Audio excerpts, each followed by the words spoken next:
안녕하세요. 소프트웨어 융합대학 이정근입니다. 자, 오늘은 GPU 프로그래밍 베이직에 대해서 설명을 해보도록 하겠습니다. 이때는 실제적인 코드, 디테일한 코드를 보지는 않고요. 어떻게 GPU 아키텍처와 CUDA 코드가 어떻게 매핑되는지 이런 부분에 좀 집중해서 설명을 드리도록 하겠습니다. 자, 여기 작은 코드가 하나 있습니다. 그죠? 예, 여기 0부터 100까지 AI와 BI를 더해서 CI에 넣어라 라는 벡터 연산이죠. 벡터 연산. 굉장히 쉽습니다. 여러분 이해하기 아마 쉬울 것 같아요. 자, 근데 어, 이 코드를 10개의 코어를 갖고 있는 프로세서에서 균등하게 분산해서 처리하고 싶다고 한다면 어떻게 만들면 될까요? 지금 일단 포 루프가 100번 도는 것이죠. 100번 돌면서 요 벡터 연산이 요 연산이 100개가 진행이 되는 겁니다. 그래서 우리가 10개의 코어를 갖고 있다면 잘 분산시킨다면 각각의 코어에 10개씩 연산이 수행되도록 하면 좋을 것 같아요. 그죠?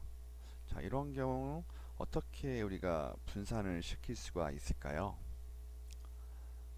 이 부분이 제가 생각하는 가장 중요한 부분인데요. 어떻게 주어진 코드를 다수의 코어로 분산시킬 수 있을 것인가?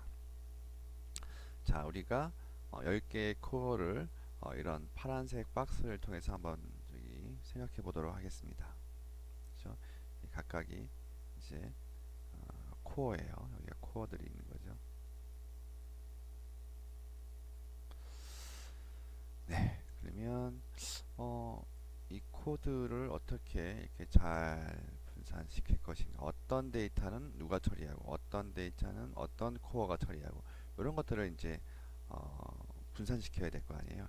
결국은 어떤 인덱스를 갖고 있는 데이터가 어떤 코어에서 처리될 것인가? 요거를 우리가 좀 생각을 해봐야 될 것 같아요. 그렇죠? 네. 그래서 이제 좀 더 힌트를 주자면 이와 같이 각각의 코어가 이제 10개가 있으니까 10번의 이터레이션만 반복만 수행을 하게 되는 거죠. 그죠? 각각의 코어가 10개씩 하면 10개의 코어가 있으니까 100개를 도는 거랑 똑같은 거니까요. 그죠? 자, 그러면 제가 여기서 좀 질문을 좀 드리면 요 인덱스 i하고 데이터 인덱스 i하고 코어 인덱스 각각의 코어를 구분하여 인덱스가 코어 인덱스로 주어졌을 때 어떻게 해야지 각각의 코어가 분산된 형태의 연산을 할 것인가.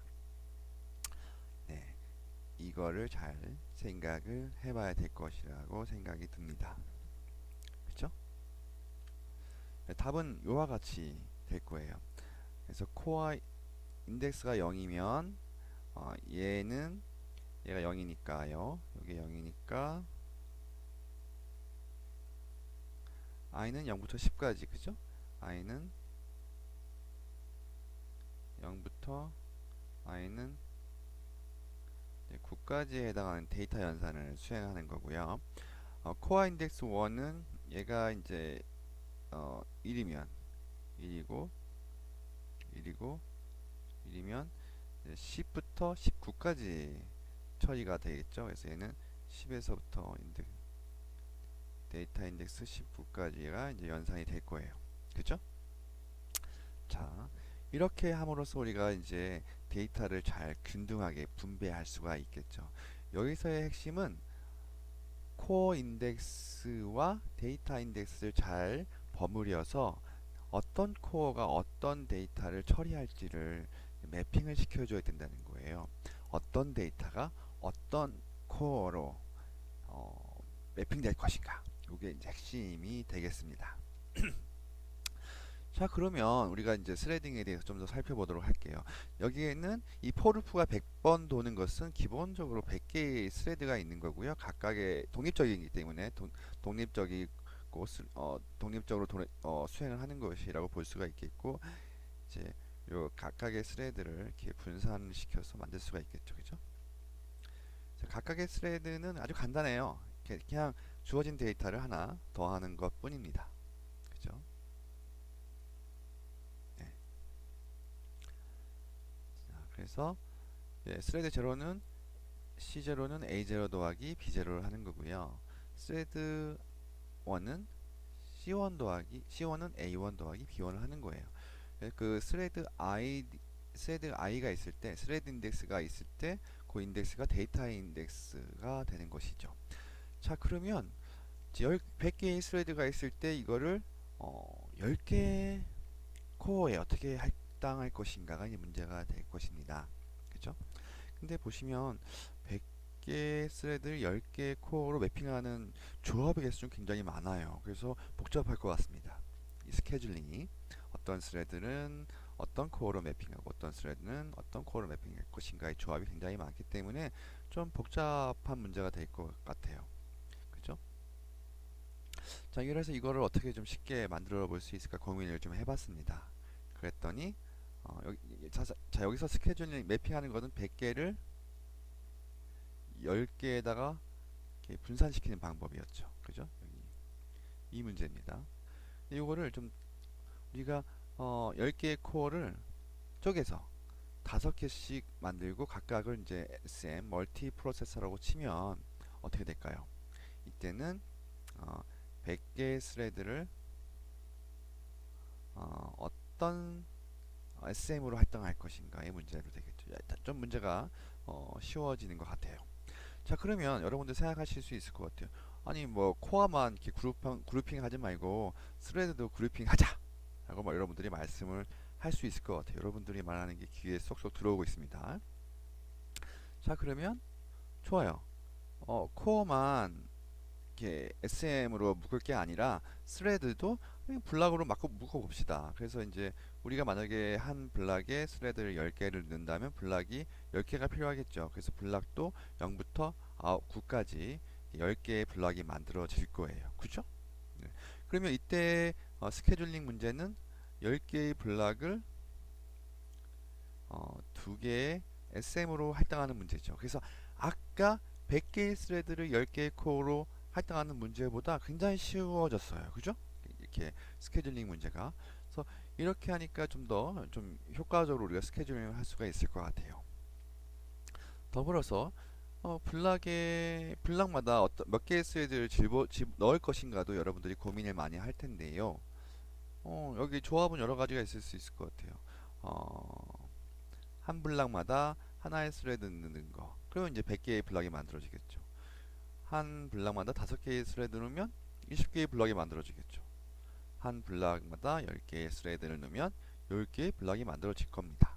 그리고 20개의 스레드를 넣으면 100개의 블락이 만들어지겠죠. 왜냐하면 전체 스레드 개수는 100개니까요.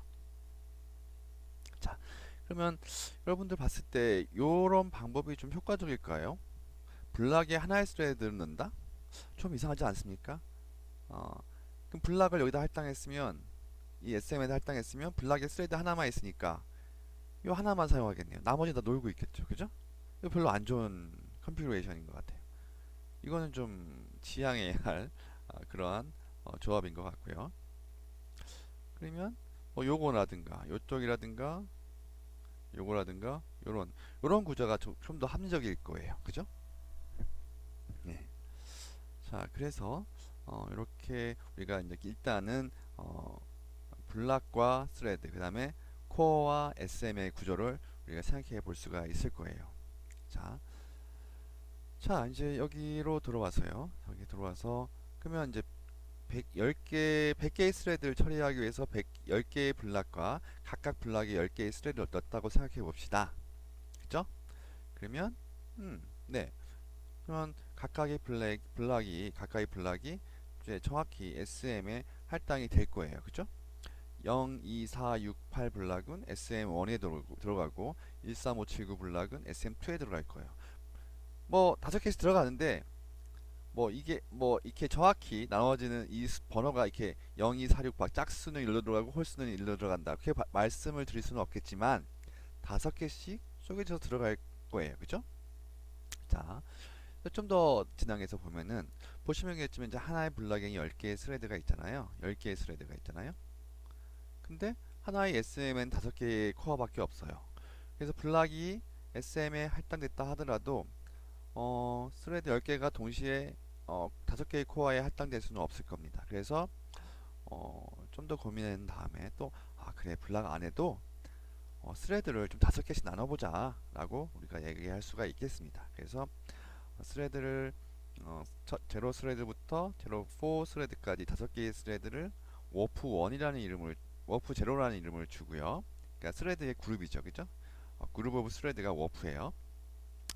그리고 스레드 5번부터 스레드 9번까지를 이제 워프 1이라고 우리가 이름을 주도록 합시다. 그러면 이제 이 블락 제로에는 워프가 2개 있는 거죠. 워프 제로, 워프 1.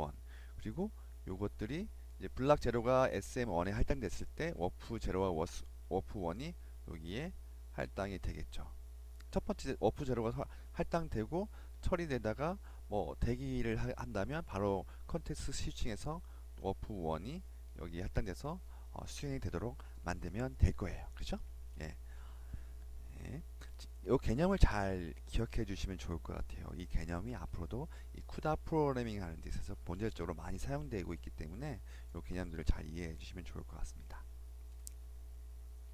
자, 워프라는 것은 하나로 통일돼서 동작하는 거예요. 이 워프에 있는 모든 스레드는 동일한 락 스텝으로 동작을 해요.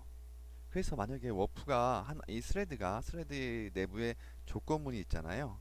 그러면 이제 제가 아까 말씀드렸듯이 워프는 무조건 동일한 어, 프로그램 카운터를 갖고 있기 때문에 이 조건이 맞는 워프와 틀린 이 조건이 틀린 어, 아, 조건이 맞은 스레드와 조건이 틀린 스레드가 있을 때 어, 두 단계로 나누어져서 수행을 해야 돼요. 첫 번째는 트루 페이지의 연산, 그다음에 두 번째는 폴스 페이지의 연산. 이렇게 여러분들 생각하기에는 어, 스레드 제로는 true에 해당하는 연산을 하는 동안 스레드 1이 false에 해당하는 연산을 했으면 좋겠다 라고 하겠지만 이 두 개의 코드는 다른 코드잖아요. 그죠?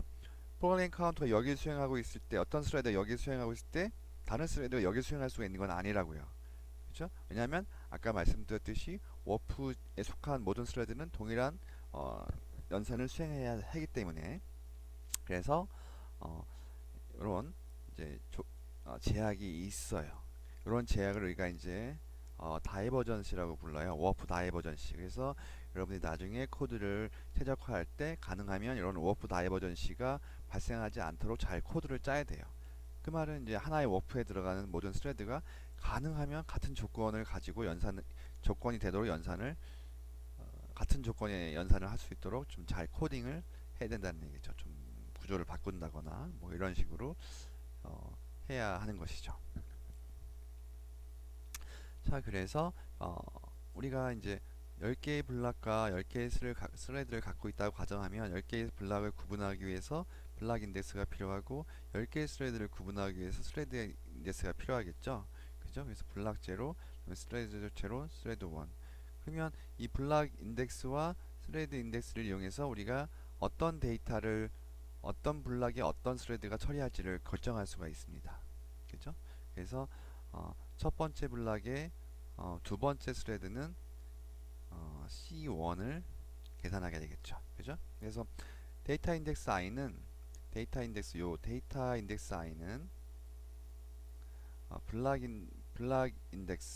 블락 인덱스 블락 idx 곱하기 블락의 디멘션, 한 블락에 몇 개의 스레드가 있는가. 지금 10개가 있기 때문에 10이 되겠죠. 블락 디멘션 더하기 이제 블락에 속한 스레드 인덱스를 계산해 주면 이 i를 계산할 수가 있을 거예요. 그래서 여기는 10이고 블락의 스레드 개수는 10이고 블락 아이디는 0이죠.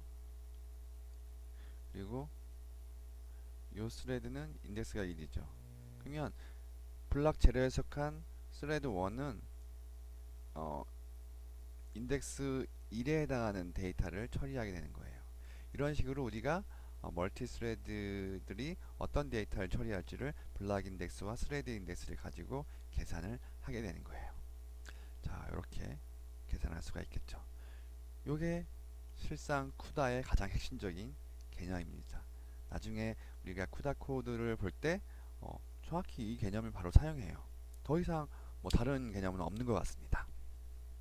자, 여기까지가 실제 연산한 중심으로 봤을 때, 스레드 중심으로 봤을 때 어떻게 우리가 데이터를 처리할 것인가, 어떤 데이터를 어떤 스레드로 처리할 것인가, 이런 관점에서 우리가 이제 설명을 드린 것이고요. 굉장히 중요한 부분이라고 말씀을 드릴 수 있겠습니다. 데이터 인덱스를 어떻게 블락 인덱스와 스레드 인덱스로 매핑해서 처리를 할 것인가, 이것을 좀 여러분들이 세밀하게 살펴보시면 좋을 것 같아요. 자, 그리고 두 번째로 중요한 개념인데요. 두 번째로 중요한 개념인데 뭐 어떤 면에서는 중요하지만 어떤 트리비얼한 부분일 수도 있겠습니다. 우리가 벡터 연산을 하면서 A, B, C 어레이를 가지고 연산을 했잖아요. 그죠? A, B, C. 그럼 이 A, B, C는 데이터가 어디에 있을까요, 여러분? 시스템에서 어디에 있을까요? 쉐어드 메모리에 있을까요? 아니면은 GPU의 글로벌 메모리에 있을까요? 아니면 CPU의 메인 메모리에 있을까요? 초기에 어떤 데이터를 생성하는 것은 아마 CPU의 메인 메모리일 거예요. 그죠? 그러면 우리가 그 만든 데이터를 GPU에서 사용하기 위해서는 어떻게 해야 될까요? 여기 있는 데이터를 GPU 메모리로 올려야겠죠. 그리고 GPU 메모리를 데이터를 전송하기 위해서는 전송하기 전에 GPU에 해당한 데이터만큼의 메모리를 할당을 해야 될 거예요. 할당을 한 후에 데이터를 전달해서 채워야겠죠.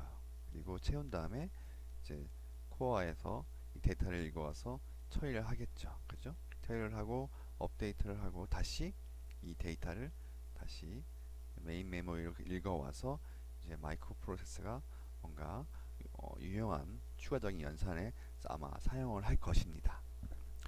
그래서 기본적으로는 데이터는 이 CPU의 메인 메모리, 그러니까 메인 시스템의 메인 메모리에 있는 것이고요.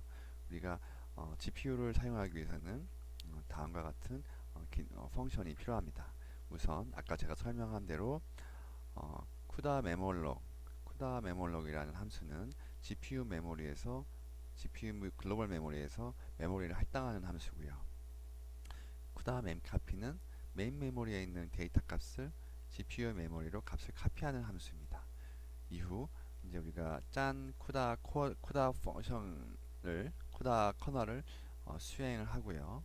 수행하면서 글로벌 메모리를 업데이트하고 최종적으로 글로벌 메모리에 있는 값을 다시 메인 메모리로 가져올 때 쿠다 메모리 카피를 사용합니다. 방향이 다르지만요, 아까 한 거와.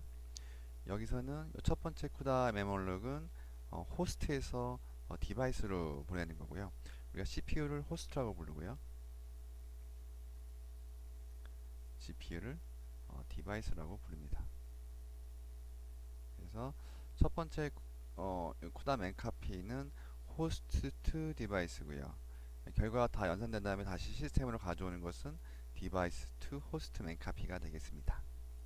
자, 이렇게 GPU 프로그래밍에서 가장 기본이 되는 개념들을 살펴봤어요. 여러분들 멀티 스레딩에 대해서 보고 어떻게 데이터를 스레드 아이디와 블락 아이디를 가지고 매핑할 것인가로 살펴봤고, 그 다음에 데이터가 어디에 있는지를 좀 살펴봤고, GPU를 사용하기 위해서는 데이터를 어떻게 GPU로 보낼 것이며 또 메모리를 할당할 것이며 다시 가져올 것이며 이런 것에 대해서 좀 살펴봤습니다. 오늘은 여기까지 하고요. 다음에 또 살펴보도록 하겠습니다. 감사합니다.